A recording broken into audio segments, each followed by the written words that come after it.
હવે સ્વાધ્યાય 2.14 કોઈ એક રાજમાર્ગ પર 30 કિલોમીટર પ્રતિ કલાકની ઝડપે દોડતી પોલીસ વાનમાંથી તેની દિશામાં 192 કિલોમીટર પ્રતિ કલાક ઝડપે દોડી રહેલી ચોરની કાર પર ગોળીઓ છોડવામાં આવે છે. જો બંદૂકની નળીમાંથી નીકળતી ગોળીની ઝડપ 150 કિલોમીટર પ્રતિ કલાક હોય તો ગોળી એ ચોરની કારને કઈ ઝડપે અથડાશે?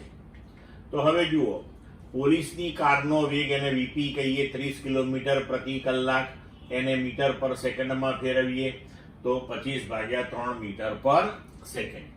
ચોરની કારનો વેગ વીટી કો થીફ તો એના બરાબર 192 કિલોમીટર પ્રતિ કલાક, તો 192 ગુણ્યા 1000 ભાગ્યા 3600 એટલે 160/3 મીટર પર સેકન્ડ. હવે બંદૂકમાંથી છોડેલી ગોળી જે છે એનો વાસ્તવિક વેગ આપણે 150 મીટર પ્રતિ સેકન્ડ છે. હવે 150 મીટર પ્રતિ સેકન્ડ થી આપણે ગોળીને છોડી છે, બરોબર? તો હવે એ કેસની અંદર એ ગાડીની અંદરથી આપણે છોડી છે, એટલે કે પોલીસ વાનની ઝડપ જે હતી એ તો એની અંદર પાછી એડ થઈ જ જશે.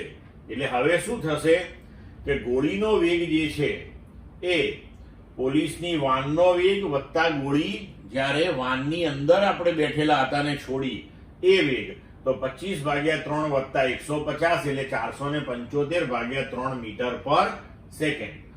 તો ચોરની કારને અથડાતી વખતે બંદૂકની ગોળીનો વેગ બરાબર ગોળીનો ચોરની કારની સાપેક્ષનો વેગ, તો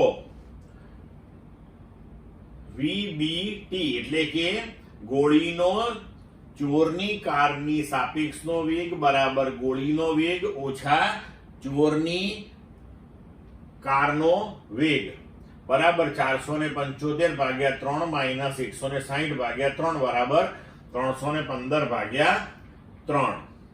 તો VBT બરાબર 105 મીટર પ્રતિ સેકન્ડ થશે. ક્લિયર મિત્રો? પણ અહીંયા ધ્યાન રાખજો, આ નીકળતી ગોળીનો જે ઝડપ આપણે લખી છે એ એકચ્યુઅલી 150 કિલોમીટર પ્રતિ કલાક લખાઈ ગઈ છે, એ આપણે લેવાની છે 150 મીટર પ્રતિ સેકન્ડ. એટલે આને મીટર પ્રતિ સેકન્ડ તમે ગણજો.